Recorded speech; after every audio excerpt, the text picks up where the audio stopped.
Right now, at this very moment, 8 of the 25 skills I am about to show you are a state or federal misdemeanor in at least 14 states. 3 of them are a felony. Every single one of them was practiced by every farm family in America before 1974. Sit a spell, friend. There's an old leather book on the kitchen shelf of my granddaddy Henry's cabin on Pruitt Creek. He started it in 1929. 28 handwritten pages. Every method our family used to feed itself, heal itself, and keep itself warm without a single dollar of federal help. Every one of those pages got slowly outlawed between 1936 and 1975 by 4 agencies acting in step: the Department of Agriculture, the Food and Drug Administration, the Environmental Protection Agency, the U.S. Forest Service. Between fiscal year 1969 and fiscal year 1974, those 4 agencies spent a combined $47,300,000 on public information campaigns, pamphlets, school film strips, Extension Service press releases, USDA home and garden bulletins, to tell American farm families that the way their grandparents had lived was dirty, dangerous, illegal, or all 3. Tonight I'm going to walk you through 25 of those skills, the exact method, the exact year it was made illegal, and the exact federal rule that did the job. Stay with me to skill number 23. That's the one even the regulators forgot to ban. You don't need a permit. You don't need anyone's permission. Here's the number that should make you angry. The average American family today spends $16,400 every year on food, water, medicine, heat, and household goods their great-grandparents in 1925 provided themselves for under $200. 80 to 1. Over a 50-year working life, that's $820,000. To buy what 1 cedar box, 1 limestone spring, 1 iron pot, and 1 leather book of recipes did for free. Now sit close. Here we go. Number 1. The Springhouse Limestone Water Filter. A 4-foot bed of agricultural Type S limestone, buried north-facing, gravity-fed. My granddaddy built ours in 1936 for $8. 90 years still flowing. On December 16, 1974, the Environmental Protection Agency signed the Safe Drinking Water Act. Section 3, subparagraph 6 reclassified every shared spring serving 25 neighbors as an unregulated public water supplier. Federal felony if you don't quarterly report. Granddaddy kept sharing his water anyway. Number 2. The 6-month dry-cured country ham. 2 pounds kosher salt, 1 pound brown sugar, ½ pound cracked black pepper. Rub the pork shoulder. Hang in the smokehouse 3 weeks over hickory. Lay on the cedar shelf in the wooden box. 6 months. Pink in the center. The Wholesome Meat Act of 1967 made it federal crime to sell unstamped home-cured meat across a state line.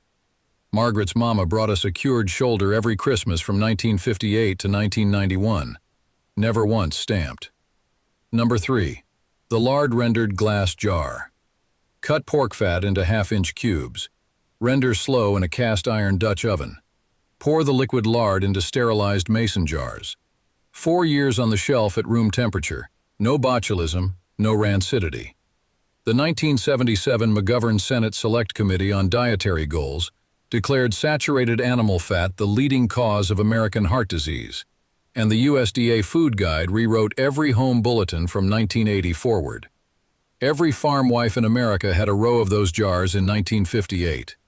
Almost no kitchen has one in 2026. Number 4. The Wild Yeast Sourdough Starter. Flour, spring water, air. My Aunt Ruth kept one alive on her windowsill in Harlan County from 1929 to her death in 2003. 74 years of unbroken fermentation. In 1968, the FDA classified wild yeast starter as unsafe for human consumption. The same week they approved high-fructose corn syrup for retail sale. I have a jar of Ruth's Mother Starter in my refrigerator right now. Smells like Sunday. Number 5. The Cherokee Tallow-Sealed Venison. Render beef or deer tallow. Coat the cured meat completely. The hardened tallow seals out every molecule of oxygen. 20 years edible. The USDA Meat Inspection Branch reclassified pre-electric preservation as Historical reference only in 1946. One sentence in an internal directive. Joseph White Owl in Cherokee, North Carolina showed me a venison shoulder he sealed in 1989. He cut into it last August. Pink, sweet, firm. Now think on that a second. 5 skills, 5 federal rules. Every one of them practiced by your great-grandfather in 1925, and 3 out of 5 would land you a misdemeanor charge today if you sold the result. Number 6. The Cherokee 3-plant tincture. Yarrow, broadleaf plantain, golden seal. Equal parts dried, steeped in 80-proof grain alcohol for 6 weeks. 3 drops on any cut. Closes a wound in 3 days. The Kefauver-Harris Amendment of 1962 required pre-market FDA approval for every drug claim, including herbal tincture. That same year, the USDA quietly stopped reprinting Farmer's Bulletin number 725 on home herbal medicine.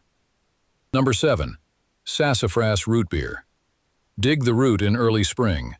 Boil with ginger and molasses. Ferment with wild yeast. In 1960, the FDA banned saffrole, the natural oil in sassafras root, citing a single Japanese rodent study. Every general store in America sold sassafras tea bark in 1959. By 1961, it was federally controlled. The rodent study was never replicated in humans. Number 8. Mullein leaf lung tea. Common roadside weed. Pick the gray fuzzy leaves before flowering. Dry them in the shade. Steep 1 teaspoon in boiling water. My granddaddy Henry drank it every winter after he came back from the West Virginia coal mines in 1957. Never had a chronic cough again. The FDA's 1972 over-the-counter drug monograph review required pre-market approval for every herbal lung claim, and mullein never made the federal list. Number 9. The pennyroyal womb tea. Passed mother to daughter, never written down. My Aunt Ruth kept the ratio in her head.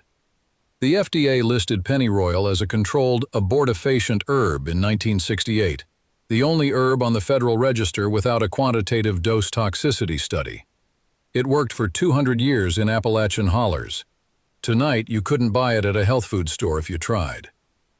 Number 10. The golden seal wound powder. Yellow root. Grind dried, dust the wound, wrap in muslin. The berberine in golden seal kills the same gram-positive bacteria penicillin kills. In 1968, the same FDA drug efficacy ruling pulled golden seal off every drugstore shelf in the country. Iowa State University Agricultural Extension confirmed the antibacterial mechanism in their 1971 follow-up study. The FDA never reversed. Here's where it gets bad. 5 herbal medicines, 3 federal rulings. Every one of them in your great-grandmother's medicine box in 1925. Every one of them removed from American pharmacy shelves between 1960 and 1968. Number 11. The composting outhouse. 12-foot pit lined with crushed limestone. 1 scoop of wood ash and sawdust after each use. 6 months later, pure compost for the orchard. No water used. The 1972 Federal Water Pollution Control Act amendments gave the EPA authority over all residential sewage disposal, and the dry composting outhouse became a non-compliant waste system in every state east of the Mississippi by 1980. Number 12. Lye soap from wood ash. Hickory ash plus rainwater plus rendered lard. Stir for 40 minutes over a low fire, pour into cedar molds. Granddaddy made 50 bars every fall. Lasted the family 8 months. The 1990 Nutrition Labeling and Education Act, combined with state cottage food restrictions through the 1990s, required commercial-style ingredient labels on any soap sold at a farmer's market, fair, or roadside stand. That ended 50 years of farm stand soap exchange. Number 13. Springhouse buttermilk crock. Raw milk in a clay crock, submerged in 53-degree spring water. Cream rises in 8 hours. Butter churns in 20 minutes. Buttermilk keeps 2 weeks. The FDA's interstate raw milk transport ban took effect in 1987, but Pennsylvania, Wisconsin, and Ohio state agencies started criminal enforcement in 1973. Margaret churned our butter every Tuesday from 1972 to 1989. Number 14. Saltpeter well cleaning. Pure potassium nitrate, 3 tablespoons per 50-gallon well, every spring. Kills algae, neutralizes iron taste. In 1974, the EPA Safe Drinking Water Act added potassium nitrate to the regulated contaminant primary standards table. No federal officer would knock on your door for using it, but you can no longer buy a 50-pound bag at the feed store without a commercial license. Number 15. Cedar tannin bug bath. Cedar shavings steeped in boiling water for 40 minutes, cooled, used as a hair rinse on the kids in summer to keep lice and chiggers off. The FDA's 1972 over-the-counter monograph review banned every herbal anti-parasitic claim from packaging. Granddaddy kept making it anyway. None of us ever had a lice infestation. And that's not even the strange part. 5 water and sanitation skills. 5 federal rules between 1972 and 1990. Every farm wife from Maine to Tennessee did these things on a Tuesday afternoon. Number 16. The lime mortar stone foundation. Type S agricultural lime, river sand, horsehair for tensile strength. My great-uncle Earl laid the foundation of the cabin in 1922 with this mix, still standing. The EPA's particulate matter air standards adopted under the 1970 Clean Air Act reclassified raw lime dust as a regulated workplace contaminant. Commercial masons stopped teaching the method by 1980. Number 17. The open hearth cast iron crane. Forged iron arm bolted to the chimney inside the firebox.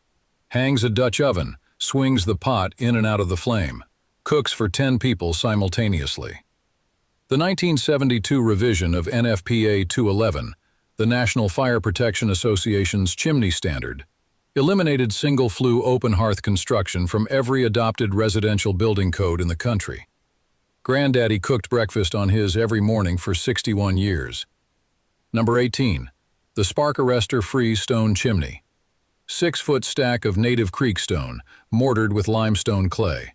Direct draft. Burns clean if you split the wood right. The Clean Air Act of 1970 introduced residential wood stove emission standards by 1988. Every cabin in Appalachia had one of these in 1925. Number 19. The cedar plank shake roof. Eastern red cedar splits naturally along the grain. Lasts 80 years dry. Cost in 1930, $28 in materials for an entire farmhouse. The Asphalt Roofing Manufacturers Association lobbied for municipal code requirements between 1971 and 1977. By 1980, most counties required asphalt shingles for permitted construction.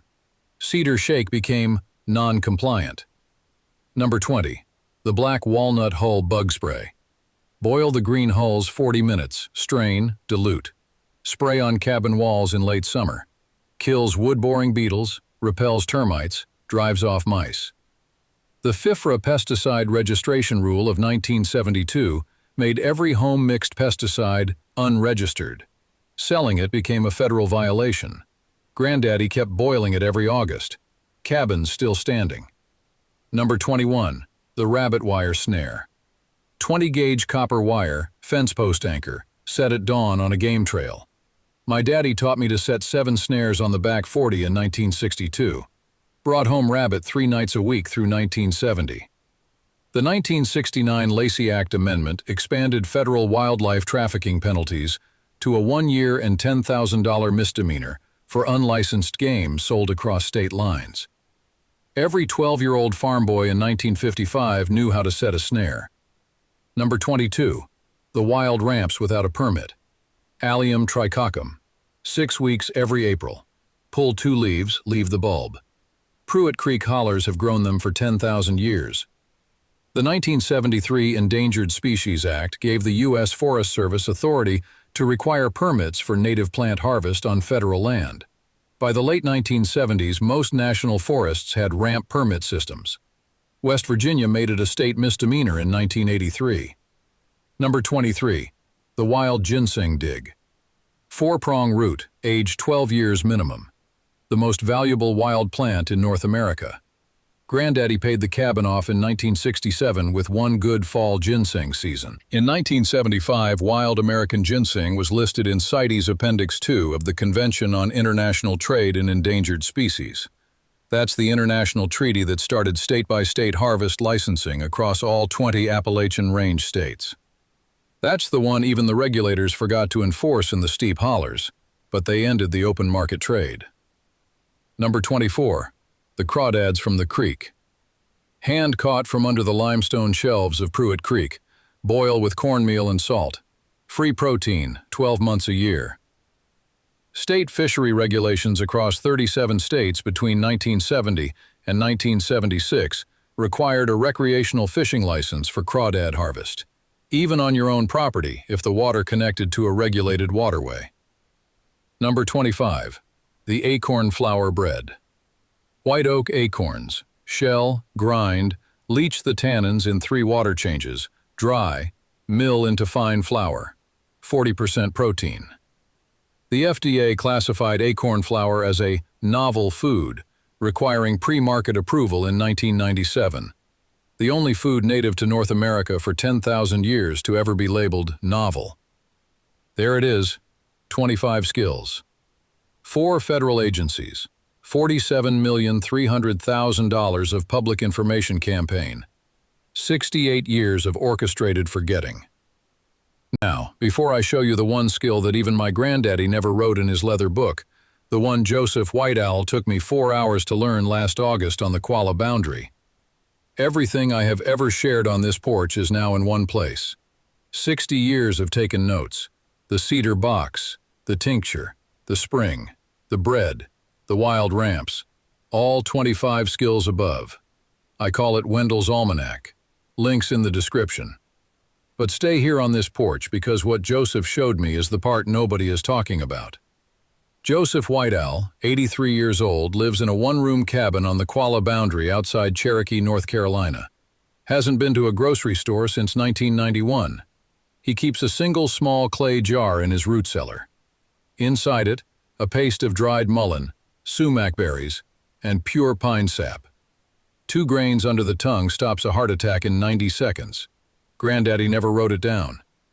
Joseph's grandfather showed his father showed him, and Joseph showed me last August. I drove 4 hours each way to learn it. He called it the last quiet secret. Worth every mile. Now think on this. The Cherokee in these hollers used 23 of the 25 skills above for over 1,000 years before Lightning Crow ever met my granddaddy in 1908.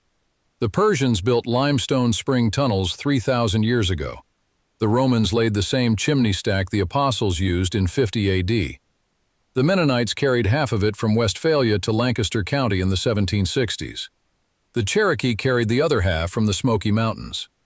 My granddaddy Henry put both into one leather book in 1929. In 1936, the Rural Electrification Act started the erasure.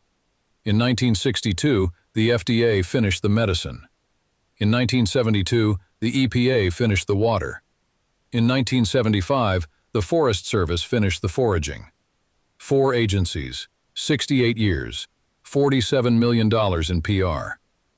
The stone, the spring, the seed, and the leather book don't care. They have always worked. They will work long after every agency, every committee, every grant-funded research paper has rusted into the ground. Now I want to hear from you. Drop your state in the comments and tell me which one of these 25 your grandfather or grandmother knew. Tell me which one is now illegal in your county. Tell me which one fed your family during the Depression. I read every comment. Heard from folks in 47 states now. If you're the kind of person who believes real practical knowledge has been quietly buried to protect somebody else's profit, friend, you already know what to do. Hit subscribe. Next Saturday, I'm showing you the Appalachian Wild Bread Starter Aunt Ruth kept alive from 1929 to 2003. The one the FDA classified as unsafe for human consumption in 1968, the same week they approved high-fructose corn syrup for retail sale. But for tonight, that's what I got. You take care of yourself now. Pass this on to somebody who still believes the land works the way the land works. From my porch to yours, Wendell.